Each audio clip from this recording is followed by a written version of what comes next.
جو ہی رمضان کا مہینہ شروع ہوتا ہے لوگ طرح طرح کا اپنا منجن، اپنے وظائف، اپنی پھگیے مارکیٹ کے اندر آ کے بیچتے ہیں۔ کوئی کہتا ہے 1000 رکعت نفل پڑھنا ہے، کوئی کہتا ہے 100 رکعت نفل پڑھنا ہے، کوئی اپنے اپنے من پسند کے درود لوگوں کو بتا رہا ہے، کوئی طرح طرح کے وظائف بتا رہا ہے، اور کوئی قرآن پڑھ سے لوگوں کو دھوکہ دے رہا ہے۔ قرآن پڑھ کر کیا کہتے ہیں جی، قرآن کے اندر اس 15 شعبان شب برات کے اللہ تعالیٰ نے بڑی شان بیان کی ہے۔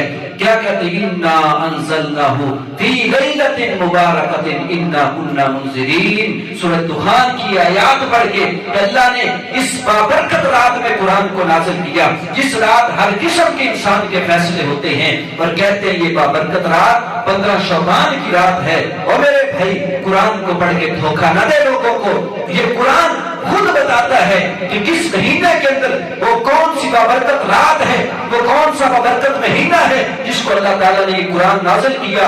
اللہ فرماتے ہیں شہر رمضان الذی انزل فیہ القرآن، وہ رمضان کا مہینہ جس کو اللہ نے قرآن نازل کیا، اور وہ رات کون سی ہے؟ فرمایا انا انزلناہ فی لیلۃ القدر، لیلۃ القدر خیر من الف شہر تنزل الملائکۃ والروح فیہا بإذن ربہم من کل امر۔ اللہ فرماتے ہیں یہ وہ بابرکت رات ہے لیلۃ القدر کی، جس کو بچہ بچہ جانتا ہے کہ وہ رمضان کے آخری عشرے تاک راتوں کے اندر ایک رات ہے، اس رات کو ہی یہ سارے فیصلے ہوتے ہیں۔ اور پھر لوگوں نے طرح طرح کی باتیں بتائیں، اور وہ من گھڑت اور ضعیف روایات، ایک بھی صحیح روایت ایسی نہیں ہے اللہ کی قسم پورے ذخیرہ احادیث میں صحیح اس 15 شعبان کی فضیلت کے حوالے سے اس رات کو کوئی عبادت خاص نبی پاک علیہ السلام نے بتائی ہو، اس رات کو کوئی خاص وظیفہ بتایا ہو، اس رات کو وہ خاص نوافل بتائے ہوں، ایسی کوئی مثال نہیں آپ کو ملے گی۔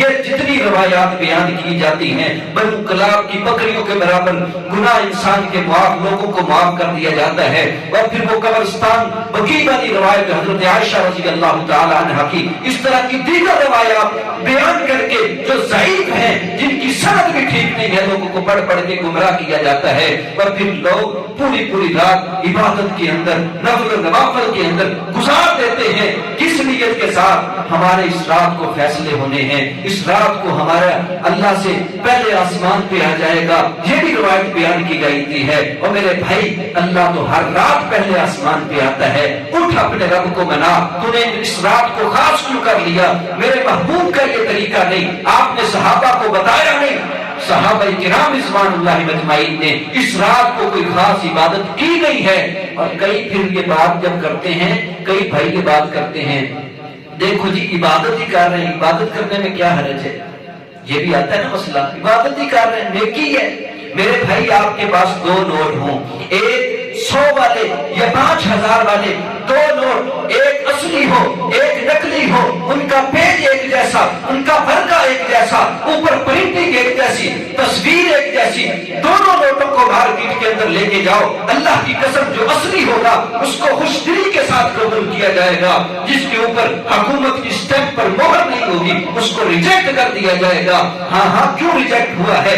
سب دونوں سیم ہیں، فرق اسٹیمپ اور مہر کا ہے، اس کے اوپر حکومت کی مہر نہیں لگی، وہ ریجیکٹ ہو گیا، اگرچہ وہ سیم اس طرح کا ہے۔ میں یہی کہتا ہوں تیری نوافل ویسے ہیں، تیری سنتے ویسی ہیں، تیرے اذکار وہی ہیں، تیرا سب کچھ وہی ہے، لیکن یہ دیکھ اس کے اوپر اسٹیمپ اور مہر میرے محبوب علیہ السلام کی لگی ہے یا نہیں۔ تو جتنی بھی عبادت کرتا ہے، اگر یہ طریقہ آقا کا نہیں ہے، یہ طریقہ محمد رسول اللہ صلی اللہ علیہ وسلم کا نہیں ہے، صحابہ کا نہیں ہے، تیری ساری عبادت کو ریجیکٹ کر دیا جائے گا، تیری اس عبادت کو صرف قبول کیا جائے گا جس کے اوپر اللہ کے محبوب علیہ السلام کی مہر لگی ہوگی۔ تو یہ 15 شعبان کی رات طرح طرح کے مذاہب، کوئی نماز تسبیح با جماعت پڑھ رہے، کوئی اجتماعی ذکر کر رہے، اللہ کے بندو ان خرافات سے بچ جاؤ۔ اللہ رب العزت قرآن مجید کے اندر فرماتے ہیں قیامت کے دن کئی ایسے لوگ آئیں گے جو پہاڑوں جتنے اعمال لے کے آئیں گے، لیکن اللہ ان کے اعمال کو راکھ میں ملا کر جہنم کا ایندھن بنا دیا جائے گا۔